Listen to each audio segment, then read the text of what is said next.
My name is Daniel. I'm 38 years old and live in a quiet, tree-lined suburb of Seattle, Washington. I work as a senior graphic designer for a mid-sized tech firm, a job that allows me the flexibility to also manage our home. No kids, no chaos, just me and my wife, Chloe. Chloe is my age. She's a sought-after corporate lawyer, sharp, ambitious, always dressed in tailored suits that smell faintly of her signature jasmine perfume. To our friends, we were the perfect power couple. They had no idea how silent it had become inside our modern townhouse. Today was supposed to be special.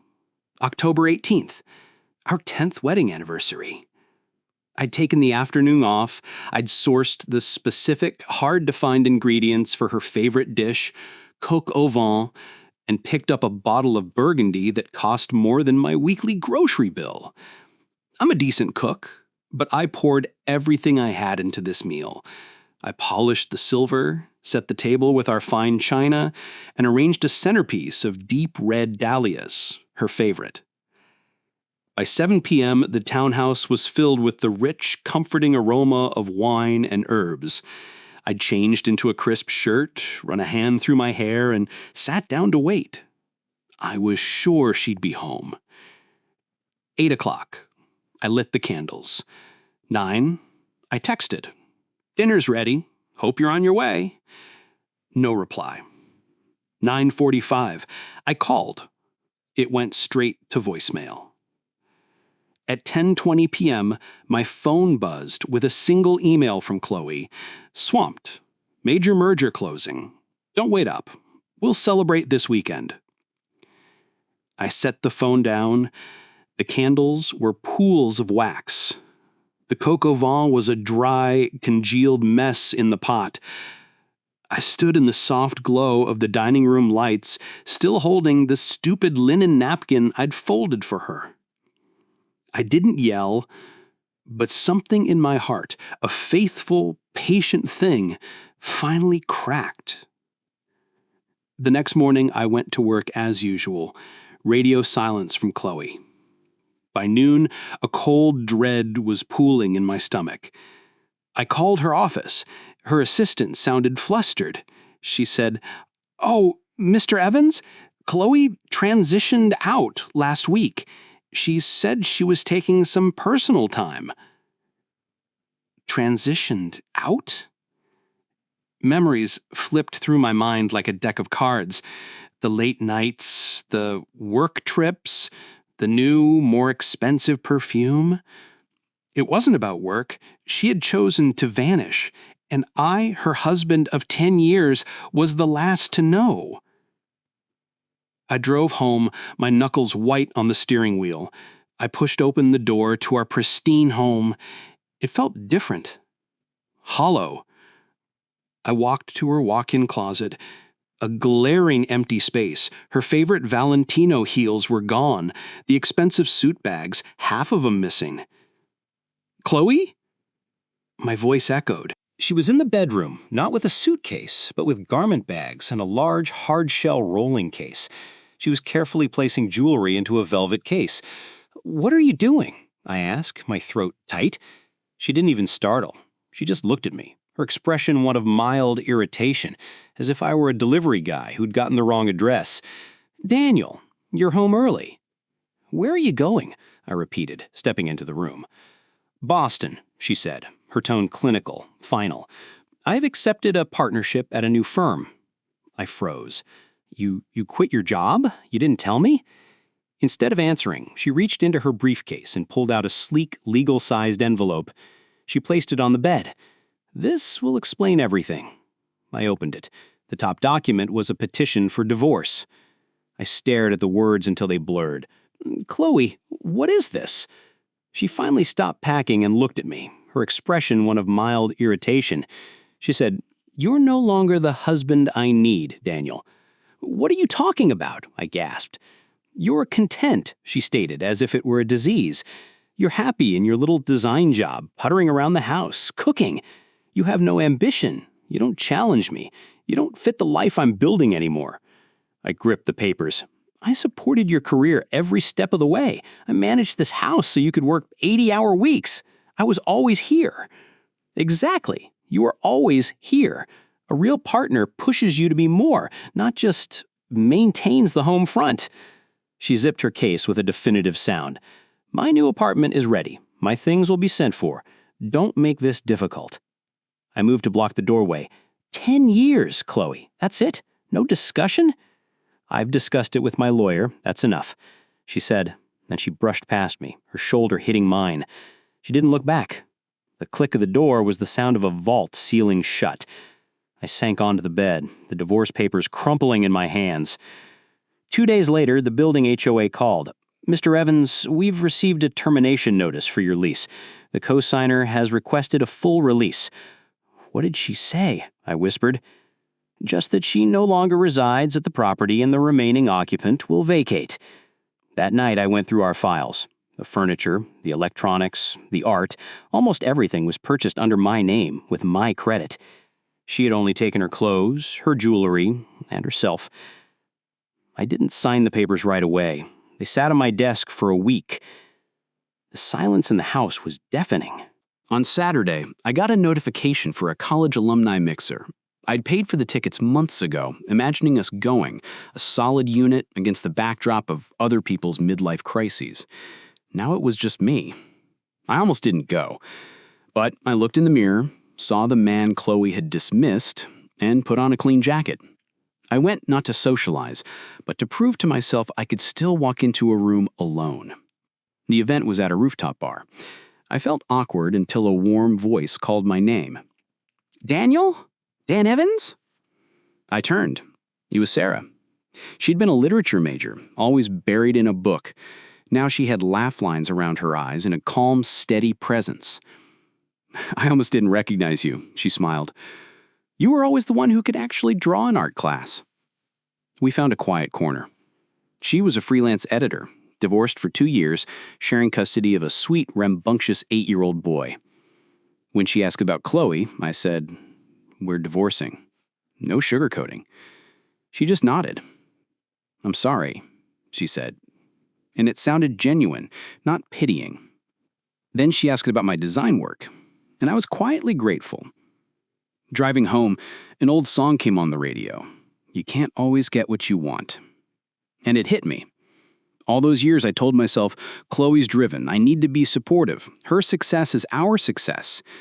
I had made myself small to fit into the shadow of her ambition. The next morning my phone rang. Chloe. I picked up.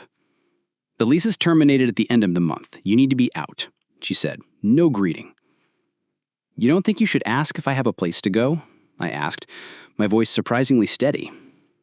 You're a big boy, Daniel. Figure it out. I set my coffee down. Fine. I'll sign. A beat of silence. Good. Send them to my lawyer. And don't call me again, I said firmly. Don't talk to me like I'm your errand boy. I hung up. I picked up a pen, and for the first time in a decade, I made a decision entirely for myself. I signed my name. My hand didn't shake. A week after my lawyer filed the papers, an email from Chloe arrived late at night. The subject line, moving on. I opened it. Before any text, a photo loaded. A marriage certificate. Groom, Alexander Jameson Wright. Bride, Chloe Elizabeth Evans. Filed in Suffolk County, Massachusetts. The date was 1 day after our divorce was finalized. My phone rang instantly. You saw it? Her voice was triumphant. His name is Alexander. He's a venture capitalist. He's everything you weren't. I stayed silent. He's brilliant, powerful, and he appreciates a woman with ambition. His family is old Boston money. We're already in a townhouse on Beacon Hill. The firm he connected me with is top tier. So that's why the rush, I said, my voice flat. It was a factor, she admitted smugly. I finally have a true partner, an equal. And Daniel, we're expecting a boy. He's due in 6 months. Each word was a twist of a knife, but instead of pain, I felt a profound emptiness. Alexander Wright. The name was vaguely familiar. I opened LinkedIn and searched. His profile was all sharp angles and confident smiles. But it was the People Also Viewed sidebar that caught my eye. An article from a Boston business journal. Tech investor Alexander Wright's Rocky Road to Success. I clicked it. There was a picture from over a decade ago. A very different man. Softer, heavier, with a weak chin and a hesitant smile. The article detailed how he'd reinvented himself after a failed first startup, leveraging family connections after a dramatic physical transformation. I called an old friend from my own venture capital days. Alex Wright, yeah, I know him. Or I knew the old version. Wright the Right, they call him now. Had a whole new everything. Jaw, hair, the works. Got a massive cash infusion from his stepfather's fund after the makeover. Nasty piece of work, honestly. A user. I hung up. I looked at their wedding photo. Two perfectly sculpted people. A union of surgically enhanced ambition. They were a matched set. I didn't hear from her for almost a year. I'd moved to a light-filled loft near Lake Union, kept my job, but started freelancing on the side, building something for myself. I reconnected with Sarah. It was easy, quiet. There were no games. Then, one rainy Seattle afternoon, my phone buzzed. An unknown Boston number. I knew. I answered. Daniel? Chloe's voice was strained, stripped of its usual polish. It was just tired. I waited. The baby? Henry? She took a shaky breath. He doesn't look like either of us. I closed my eyes. Alex, he's concerned. He did a test. The baby is his, but he keeps asking questions. He thinks there's something I'm not telling him. Her voice broke. You laughed when I told you about him. You knew, didn't you? You knew about his past. I leaned back in my chair. I just found it ironic, I said calmly. Stop it, she cried, a raw, desperate sound. Please, Daniel, I have no one else to talk to. Alex is cold. He looks at our son like he's a flawed product.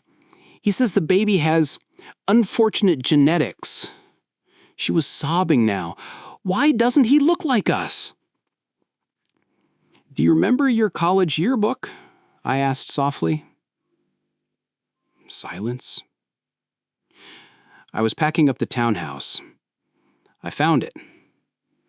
There was a girl in there with braces, frizzy hair, and glasses thick as bottle caps. It took me a minute to realize it was you. You told me you'd always been beautiful. I worked for it, she shot back, defensive. You hid it, I corrected. You both did. You built lives on edited resumes and photoshopped pasts. But you can't edit DNA, Chloe. You can't airbrush a soul. The silence on the other end was heavy. He's a beautiful baby, I said finally, my voice low. And you're his mother. The one rejecting him is you. And him, because he doesn't fit the perfect image you sold each other. She didn't deny it. I could only hear her quiet weeping. You once said I failed as a husband because I lacked ambition, I said. But the real failure isn't a lack of ambition, it's a lack of heart. I ended the call. I blocked the number. Nearly a year later, I ran into my VC friend at a coffee shop. Hey, he said, you hear about your ex and Wright? I shook my head. Messy, messy divorce. Apparently Wright was cheating with a junior associate before the kid was even walking. The prenup is ironclad, though. She's getting almost nothing. And the kid, well, word is Wright's barely involved. Seems the family man image was just for the press. I felt a pang, not for Chloe, but for the little boy caught in the middle of their vanity. I walked home in the drizzle. My life now was simple. It was mine. It had the gentle rhythm of shared coffee with Sarah, the sound of her son's laughter in my loft, the satisfaction of work I loved. Sometimes I think about those 10 years, the betrayal, the cold dismissal, the shocking revelation of their shared falseness, but I don't feel anger anymore. I feel a quiet gratitude. Chloe didn't discard me, she released me. She thought she was trading up for a better model, but in doing so, she gave me back myself. I rebuilt a life not on what looked good, but on what felt true. And for the first time in a long, long time, I am exactly where I'm supposed to be.